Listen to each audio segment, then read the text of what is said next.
равшани клуб бошад бо пироҳанҳои сурх ва шортҳои сиёҳ дар рақобат бо ҳарифони худ дидор мекунад ва ба ҳар ду даста мо аз фурсати муносиб истифода бурда барор мехоҳем ва бошад ки як бозии хеле ҳам ҷолибу диққат ҷалбкунандаро аз варзишгоҳи марказии шаҳри клуб тамошо кунем. чун анъана қабл аз шурӯи ҳар рақобат дар чемпионати мамлакат суруди миллии ҷумҳурии тоҷикистон садо медиҳад ва мо баъдан боз дар мавриди ҳассосияти ин рақобат ҳайати дастаҳо таъхиротҳо гуфта мегузарем. бори дигар мебинем агар мутаваҷҷеҳ шавед бале инҷо андаки инҷо ҳатто байрақчаи Мустафи Сидиқзод ҳам дар ҳамин ҳолат аз даст паридааст ва агар мутаваҷҷеҳ шавем як рақобати футболӣ буд вале дар асл пои ки бозингари дастаи Хуҷанд ҳам гузошт нодуруст. Абдураҳмон Нозимов ҳоло дар назди туп вазъияти стандартӣ барои футболбозони дастаи Равшан. ду бозингари тими Хуҷанд девори дифоӣ сохтанд. Фартоби Нозимов хеле ҳам баланд ворид ҷаримагоҳ мешавад. Абдухалил Боронов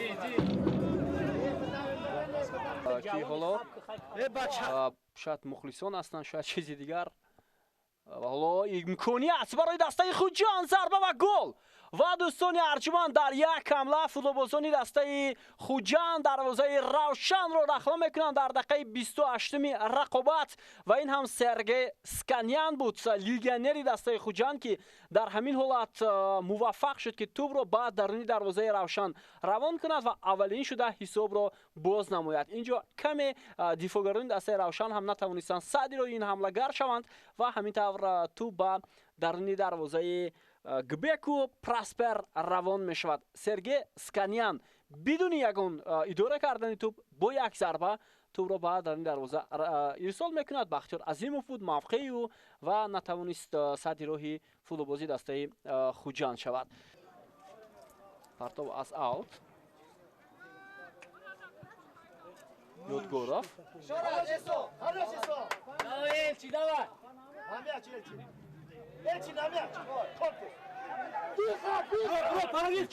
Рашидбеков фишор оварда истодааст.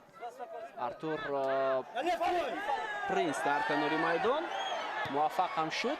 Партоби ӯ ба хати ҳамла Муҳаммад Али Азизбоев идомаи ҳамлаи дастаи Равшанро мебинем. Фурсат барои зарба ба Шоҳрухи Ризбоев. Воқеан ҳам дарвозаи Хуҷандро ҳамин ҳоло аз гол эмин нигоҳ медорад. Зарба ҳам хуб зада шуд ва Шоҳрухи Ризбоев ҳам хеле олӣ ҳунарнамоӣ карда тавонист беҳтарин имконияте ки футболбозони Равшан дар дақиқаи 33-уми бозӣ доштанд. зарбаи Абдухалил Боронов агар каме баландтар мешуд шояд барои Шоҳрух мушкилтар мегардид ва Шоҳрух ҳам дар аст хуб бозӣ кард. Сам Хоҷаев воқеан ҳам дар як чанд даста буд.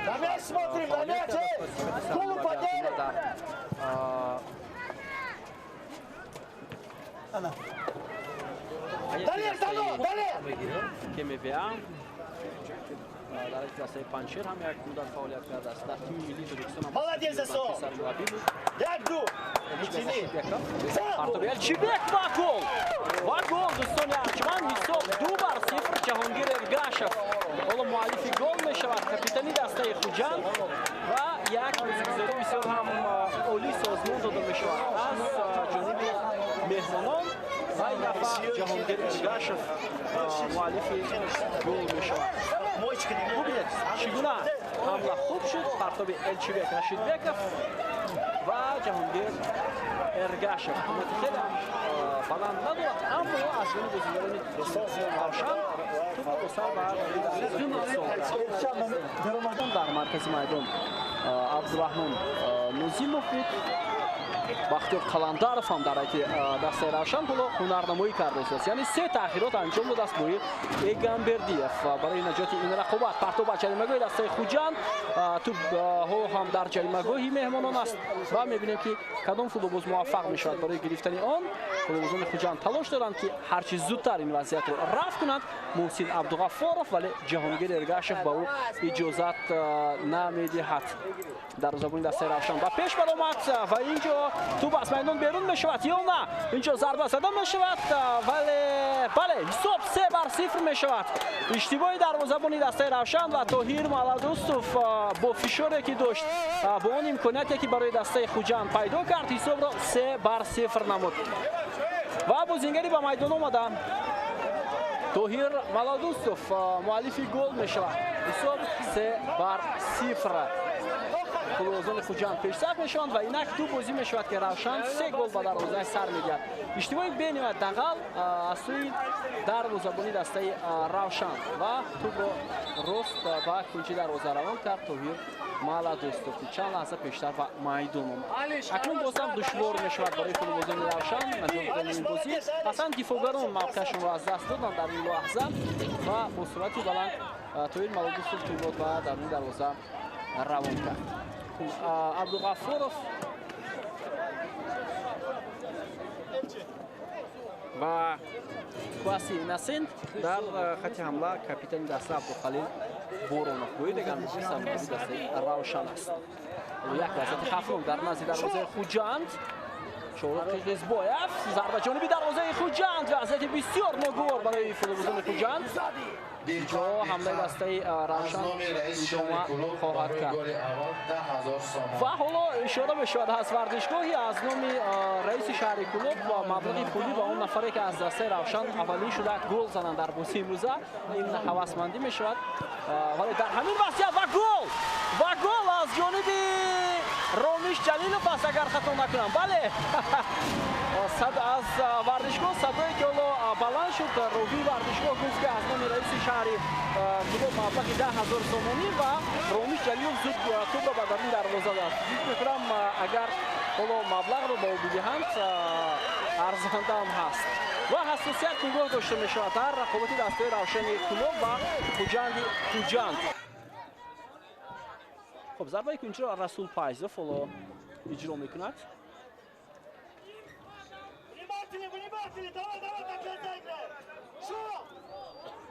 پرتاب رسول پایزوف رو با جریمه‌گاه میبینیم و باز هم توپ بیرون میشود. سمندر اوچیلوف این دفعه این کار رو انجام داد. گفتیم که 4 سپتامبر خوجند با خطلون بازی میکند و دسته روشن باشد در میدانش با تیم کلوب مرکزی ورزش ارتش رقابت خواهد کرد. سید مختار عظیموف رامیش جلیلوف سامی حسین خوجیف لحظه به لحظه اعتراض دارد. با تو بازم بازیگران روشن بختیار عظیموف فایزوف فرصت هست و اینجا توپ از میدان بیرون شد. توپ به بازی در آورده میشود. بختیار قلندرов 4 دقیقه علاوه کرده داور به انجام رسید.